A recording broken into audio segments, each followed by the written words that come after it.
Hello everyone and welcome back to Lucky Loaders 15, where I'll be giving you two selections for tomorrow's racing. Now before we get into them, I quickly just want to reflect on how our tips performed today.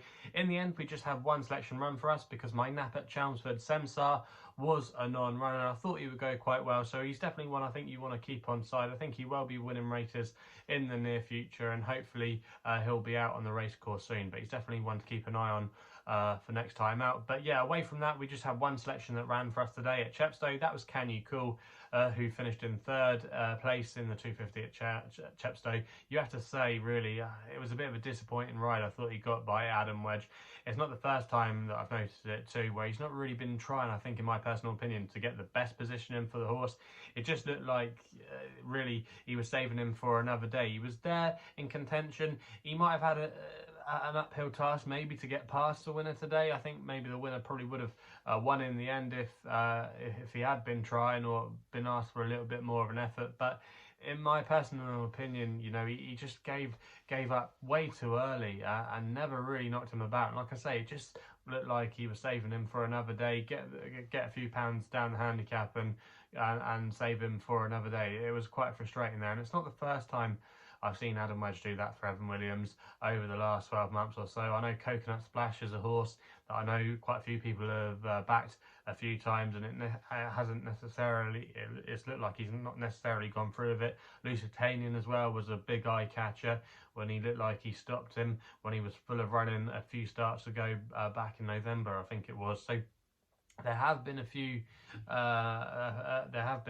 occasions where it's looked like Adam hasn't been achieving necessarily the best position for the horse, and it looks like they're saving him for another day, and I'm sure it's not the last time he's going to be seen doing it. But yeah, it's just something you have to be aware, I think, of moving forward, and I just fell into that trap today. But yeah, that's how our only selection got on, and yeah, hopefully we can do a little bit better tomorrow. Now, like I said at the top of the video, I've got two selections for tomorrow's racing, and we're going to be going to the Twilight card at Wolverhampton for both selections.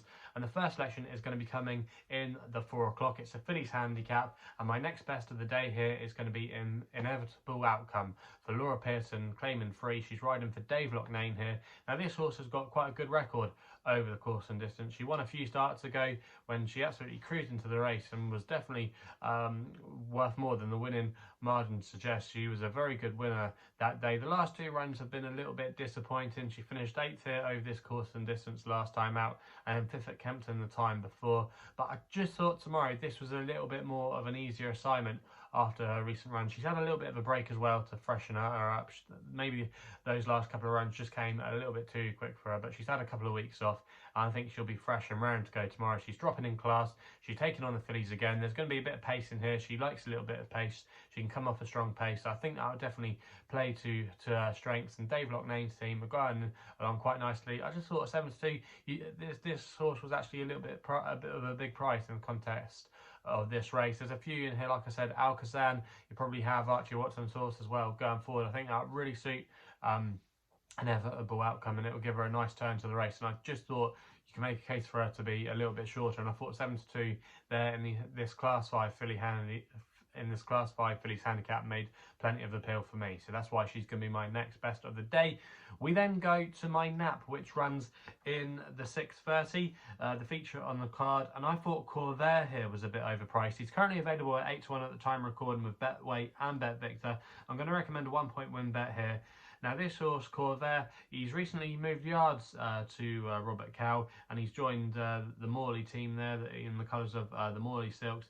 Now, this horse, Corvair, was previously trained by Simon and Ned Crisford, and he was a bit of a frustrating horse. He's always shown a high level of class, but he's maybe never just been good enough to maybe win a really decent handicap or be a pattern horse. He's always been around the mid-90s, and he's off a mark now of 90, which I think is a mark he can be competitive on, and he's arguably a little bit better on the all-weather than he is on the turf. He's 3 from 9 on the all-weather, and I thought his first run for some time when he ran for Robert Cowell on his stable debut last time out was actually a run full of promise. That was over 6 furlong that day, and he was finishing with a late run with a wet sail, and he really did catch the eye after being out of pace. I just thought the return back to 7 furlongs would suit him. And I thought the way the race could be run as well would suit. There's going to be a bit of pace on in here. You're going to have Memento, again from Archie Watson's horse and First Time Blinkers. He'll like to go forward. Revolutionise as well. There's a few others in here that like to set a gallop. And I just thought if Kieran just tracks the pace, you know, gets a good turn to the race, I just thought he might be able to pick up the pieces and come with a late run. And I just thought 8-1 now for Mark of 90, a course and distance that he's won over before, and a good run last time out. I just thought there was a bit of mileage still in his mark, and it was interesting as well. His connections decided to buy him, obviously, because he does have a few quirks to him. But I just thought 8-1 now, he was a bit overpriced. I know the Robert Cowell team maybe haven't been in the best of form, but that wouldn't worry me too much. They're a yard that kind of go in and out, so and have the odd winner here and there. So they're never a yard that normally I think where you're looking, wow, they've got a 40% strike rate. They just kind of tick over. But I just thought Corvair here, 8-1. He made plenty of appeal for me. He might not be your idea of the winner, but for me, I just thought he had a good chance in the 6:30 at Wolves. So they're the two selections for tomorrow's racing. Let me know in the comments box below what you're going to be backing. If you're still enjoying these videos, remember to hit the subscribe button and hit the thumbs up button too. Also as well, if you want to follow me on social media, Twitter is the place to do so, where my handle is at LuckyLoader15. And if you want to find out a little bit more about myself, my website is www.chrisloaderracing.co.uk. So please game responsibly. Hopefully we can have some winners for you tomorrow, and we'll be seeing you soon.